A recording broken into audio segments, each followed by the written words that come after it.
જય શ્રી કૃષ્ણ મિત્રો, આજે આપણે શ્રીમદ્ ભગવદ્ ગીતાના અધ્યાય 14 ગુણત્રય વિભાગ યોગનું શ્રવણ કરીશું, જેમાં કુલ 27 શ્લોકોનું વર્ણન દર્શાવવામાં આવ્યું છે. મિત્રો, વિડીયો પસંદ આવે તો લાઈક કરો, શેર કરો અને મારી ચેનલને સબસ્ક્રાઈબ કરો, જેથી આવનાર વિડીયોની માહિતી આપ સુધી તુરંત પહોંચી શકે. ઓમ નમો નારાયણ.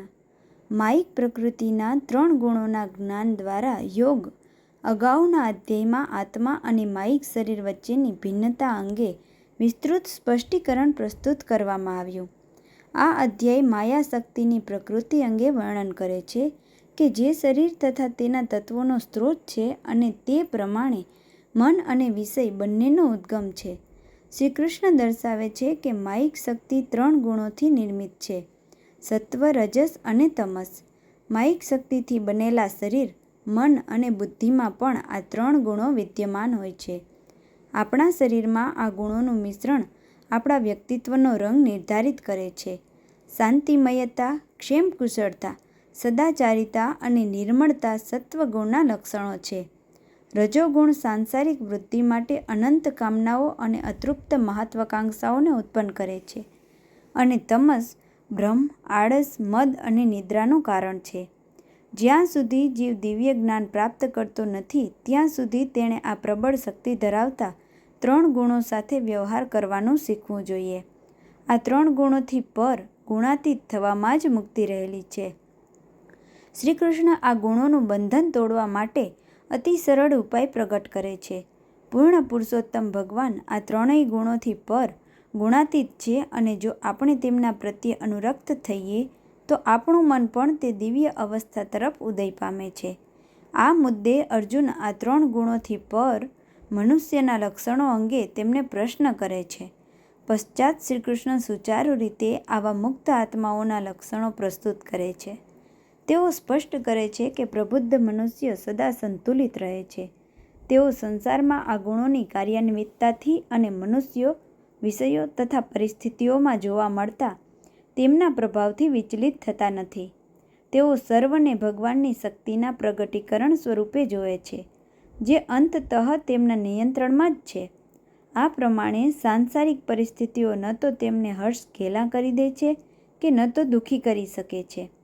વિચલિત થયા વિના તેઓ સ્વમાં સ્થિત રહે છે. શ્રી કૃષ્ણ ભક્તિનો મહિમા અને 3 ગુણોથી અતીત લઈ જવાના તેના સામર્થ્યનું પુનઃ સ્મરણ કરાવીને આ અધ્યાયનું સમાપન કરે છે. દિવ્ય ભગવાન બોલ્યા, હું એકવાર પુનઃ સર્વ જ્ઞાનોમાં સર્વશ્રેષ્ઠ જ્ઞાન સમજાવીશ, જે જાણીને સર્વ મહાન સંતો સર્વોચ્ચ સિદ્ધિ પામ્યા. જે લોકો આ જ્ઞાનના શરણમાં રહે છે તે મારી સાથે ઐક્ય પ્રાપ્ત કરશે. તેમનો ન તો સર્જનના પ્રલયકાળે વિનાશ થશે. સમગ્ર ભૌતિક પદાર્થ, પ્રકૃતિ એ ગર્ભ છે. હું તેનું જીવાત્માથી ગર્ભાધાન કરું છું અને એ પ્રમાણે સર્વ જીવો જન્મ પામે છે. હે કુંતી પુત્ર, ઉત્પન્ન થનારી સર્વ જીવંત યોનિઓ માટે માયિક પ્રકૃતિ એ ગર્ભ છે અને હું બીજ પ્રદાતા પિતા છું. હે મહાબાહુ અર્જુન, માયા શક્તિ 3 ગુણોની બનેલી છે: સત્વગુણ, રજોગુણ અને તમોગુણ. આ ગુણો શાશ્વત આત્માને નશ્વર દેહમાં બદ્ધ કરે છે. આમાંથી સત્વગુણ અન્યની તુલનામાં અધિક શુદ્ધ હોવાથી પ્રકાશ પ્રદાન કરનાર અને પુણ્યથી યુક્ત છે.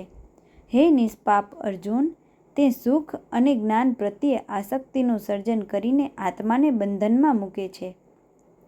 હે અર્જુન, રજોગુણ રાગની પ્રકૃતિ ધરાવે છે.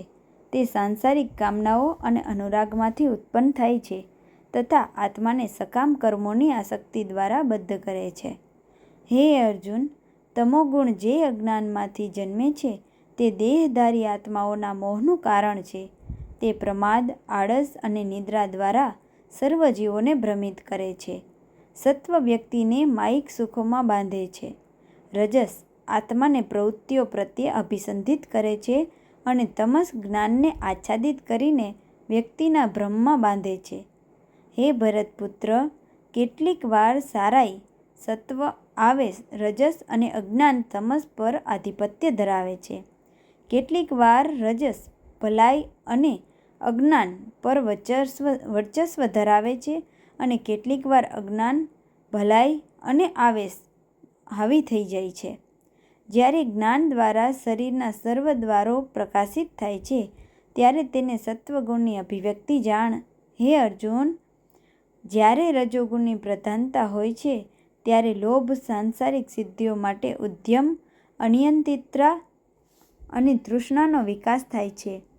હે અર્જુન, અવિદ્યા, નિષ્ક્રિયતા, અસાવધાની અને મોહ આ તમોગુણના પ્રમુખ લક્ષણો છે. જે લોકો સત્વગુણની પ્રબળતા સાથે મૃત્યુ પામે છે તેઓ ઋષિઓના વિશુદ્ધ લોક, જે રજસ અને તમસથી મુક્ત છે, તેમાં જાય છે. જે લોકો રજોગુણની પ્રધાનતા સાથે મૃત્યુ પામે છે તેઓ સકામ કર્મ કરનારાઓમાં જન્મ લે છે. જ્યારે જે લોકો તમોગુણની પ્રધાનતા સાથે મૃત્યુ પામે છે તેઓ પશુ યોનિમાં જન્મ લે છે. એવું કહેવાયું છે કે સત્વગુણના પ્રભાવમાં કરેલા કર્મો પુણ્ય ફળ પ્રદાન કરે છે. રજોગુણના પ્રભાવમાં કરેલા કર્મો દુઃખમાં પરિણમે છે, જ્યારે તમોગુણ સાથે કરેલા કર્મો અજ્ઞાનમાં પરિણમે છે. સત્વગુણથી જ્ઞાનનો ઉદય થાય છે, રજોગુણથી લોભ ઉદ્ભવે છે અને તમોગુણથી પ્રમાદ, મોહ અને અજ્ઞાન ઉત્પન્ન થાય છે. સત્વગુણી ઉદ્વગમન કરે છે, રજોગુણી મધ્યમાં રહે છે અને જધન્ય ગુણ વૃત્તિ ધરાવતા લોકોનું અધઃપતન થાય છે.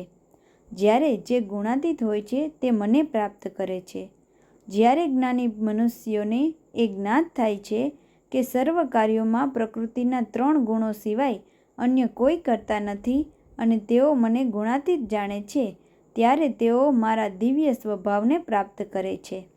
શરીર સાથે સંબંધિત માયિક પ્રકૃતિના 3 ગુણોથી ગુણાતીત થઈને વ્યક્તિ જન્મ, મૃત્યુ, વૃદ્ધાવસ્થા અને દુઃખોમાંથી મુક્ત થાય છે અને શાશ્વતતા પ્રાપ્ત કરે છે.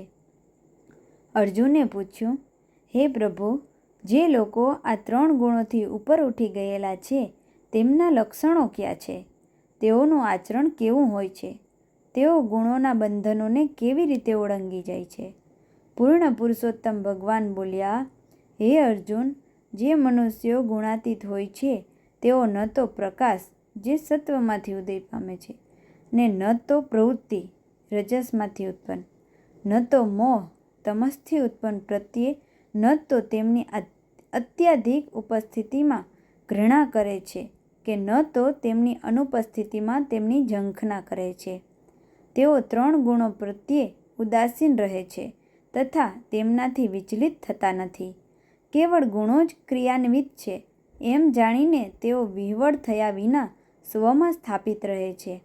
જે સુખ અને દુઃખમાં સમાન હોય છે, જે સ્વમાં સ્થિત હોય છે, જે માટીના ઢેફાને, પથ્થરને અને સોનાના ટુકડાને સમભાવે જોવે છે, જે પ્રિય અને અપ્રિય પરિસ્થિતિઓમાં સમાન રહે છે, જે ધીર છે, જે નિંદા અને સ્તુતિ બંનેને સમાન ભાવથી સ્વીકારે છે, જે માન અને અપમાન બંનેમાં સમાન ભાવથી રહે છે, જે મિત્ર અને શત્રુ બંને પ્રત્યે સમાન વ્યવહાર કરે છે અને જેણે સર્વદુન્વયી ઉદ્યોગોનો પરિત્યાગ કર્યો છે તેને 3 ગુણોથી પર માનવામાં આવ્યા છે.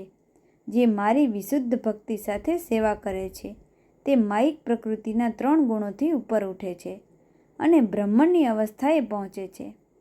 હું નિરાકાર બ્રહ્મનો, શાશ્વત અને અવિનાશીનો, સનાતન ધર્મનો તથા અનંત દિવ્ય આનંદનો આધાર છું. 14મો અધ્યાય ગુણત્રય વિભાગ યોગ પૂર્ણ. ફરી મળીશું 15મા અધ્યાયના નવા વિડીયો સાથે. ત્યાં સુધી સૌને મારા જય શ્રી કૃષ્ણ. રાધે રાધે.